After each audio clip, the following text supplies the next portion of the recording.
Welcome to episode 27 of Inclusion with Mansi. I'm your host, Mansi Chandorkar. Each week, we're going to discuss various areas of inclusion and how you can be an inclusion champion. We aim to move beyond just awareness into acceptance and embracing differences. Today, we are going to be in conversation with Akshay Shanbhag, who will share his experience with drumming with a professional saxophone player.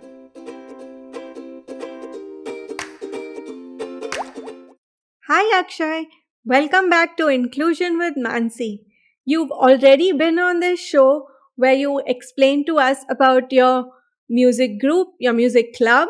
Then you spoke to us about your journey with autism. And we had a fun episode with three of your friends where you all spoke about autism and friendship. I know you're here today to discuss some more exciting things with us. But before we do that, in case there are some people who missed out on listening to the previous episodes, why don't you introduce yourself to the listeners? Hello, everyone. It's a pleasure to be right back on Inclusion with Mansi. And in case you all don't know me, my name is Akshay Shanbhag, and I am a fifth year physics undergrad student at IISER Pune.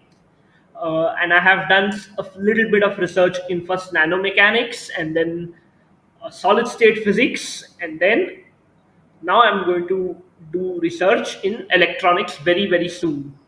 Oh, that's quite exciting. So, Akshay, I've been following you on YouTube and I saw this interesting video where you jammed with a saxophone. Why don't you talk to us more about that? Yeah, so me jamming on the saxophone, this was a part of a professional masterclass, which Zubin sir had called his friend Rohit Patwardhan, and he was a professional saxophone player. And with that, he asked everyone to jam and perform with the saxophone player on different songs that he had decided to put. So, what was your experience when you played? So, you are drumming and then you have someone else playing a different instrument. Was that a difficult experience for you, or were you able to manage to adjust to how to play with someone else? Yes, it was a good experience, and it was not too difficult because the saxophone player had played the background music, and that background music had drums in it, little of percussion in it, and it was a wonderful experience to jam and play with the saxophone.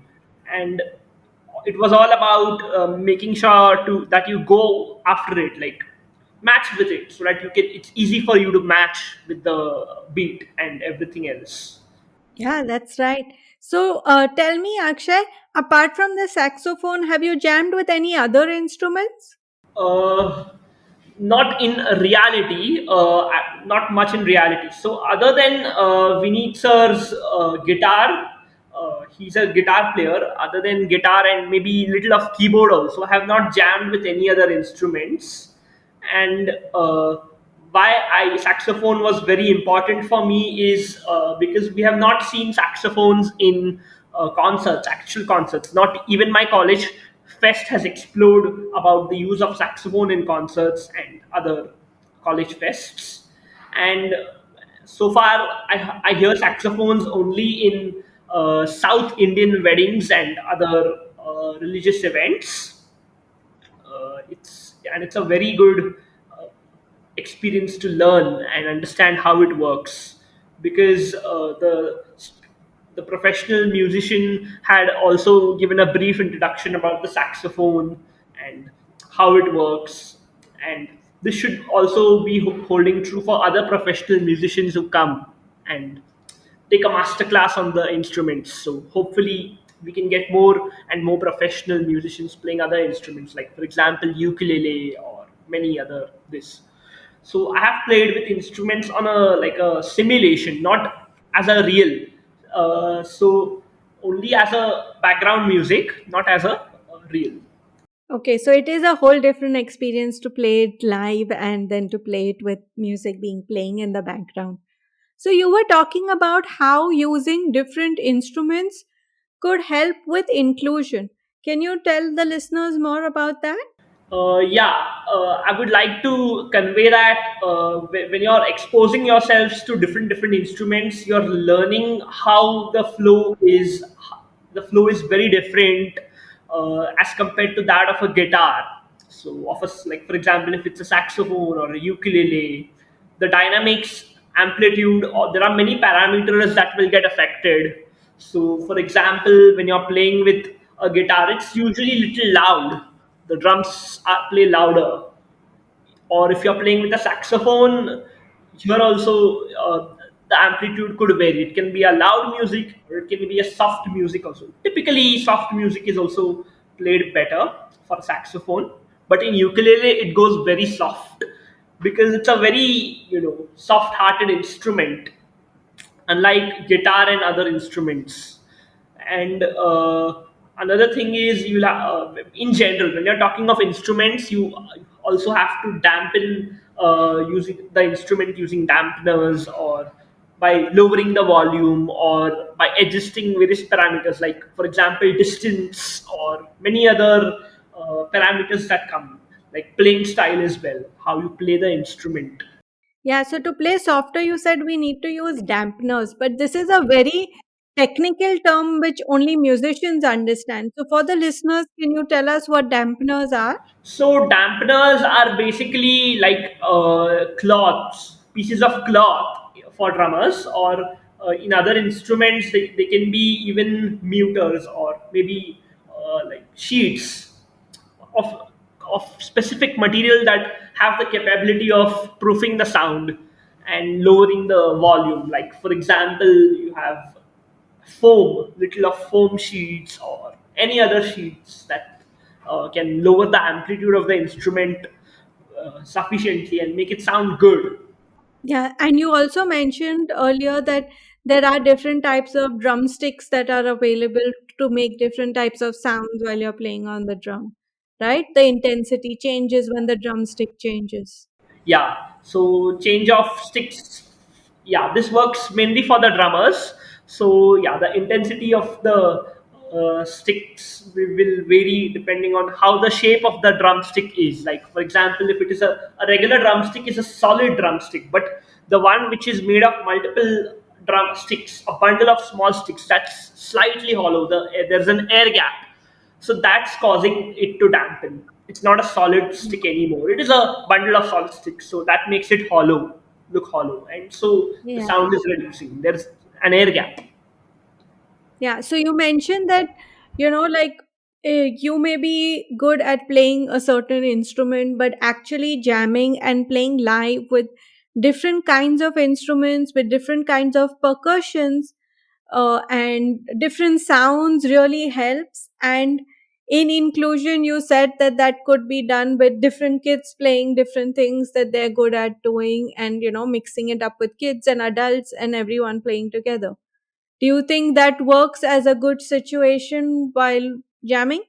Yes, that works beautifully because the other day Zubin sir had asked everyone, and he had given everyone a chance to play on the drum set to jam with the saxophone. And he says those not playing on the saxophone, on the drum set rather, will play on the other percussion instruments. Like there was a djembe, there are many other percussion instruments like congas, or yeah, any percussion instrument that is being played in the room, or that is made available by Zubin sir. Yeah, awesome. So, before we end today's episode, is there a message that you would like to give to the listeners? So I would like to give my view first, and then I'll give a message to the viewers. Sure. So my view is, so I very recently I found a guitarist, and who could jam with me, and we agreed to jam someday. And it was a song I think by the local train, Hmm. which is a very popular Indian band, and it was a guitar player, and then he's a junior to me. So from that, what message I would like to convey to all is, you should try your best and find players, especially professional players, who are willing to jam with you someday. And those who are willing to jam with you, it's good, it's well and good.